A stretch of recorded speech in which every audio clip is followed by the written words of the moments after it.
কুরবানি ঈদে মাংস দিয়ে তৈরি করুন ঝটপট কালাভুনা। তো কালাভুনা তৈরি করতে আমি এখানে মাংস ভালোভাবে ধুয়ে পানি ঝরিয়ে নিয়েছি। দিয়ে দিচ্ছি আদা রসুন পেস্ট, এলাচ, দারচিনি, কালো এলাচটা আমি এখানে দিয়েছি লবঙ্গ, তেজপাতা, কাঁচামরিচ, আস্ত কাঁচামরিচ, দিয়ে দিচ্ছি পরিমাণ ও স্বাদ অনুযায়ী লবণ, হলুদের গুঁড়ো আর মরিচের গুঁড়ো। আমি এখানে 1 কেজি পরিমাণ মাংসের জন্য মশলাটা দিচ্ছি, আপনারা আন্দাজ করে কম বেশি করে দিবেন।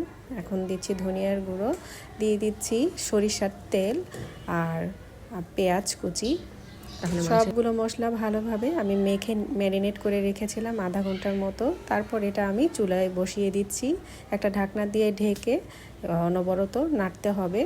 মাংসটা একটু কষা কষা হয়ে আসলে তারপর আমি এখানে দিয়ে দিব আস্ত জিরা বাটা, কাঁচা জিরা বাটাটা দিয়ে দিচ্ছি, দারচিনির গুঁড়ো, গোলমরিচের গুঁড়ো আর জয়ফল ও জয়ত্রীর গুঁড়ো, সব কিছু একসাথে দিয়ে আবারও আমি খানিকক্ষণ কষিয়ে নেব। প্রায় আধা ঘন্টার মতো কষানো হয়ে আসলে এখন আমি ফোড়ন দিব।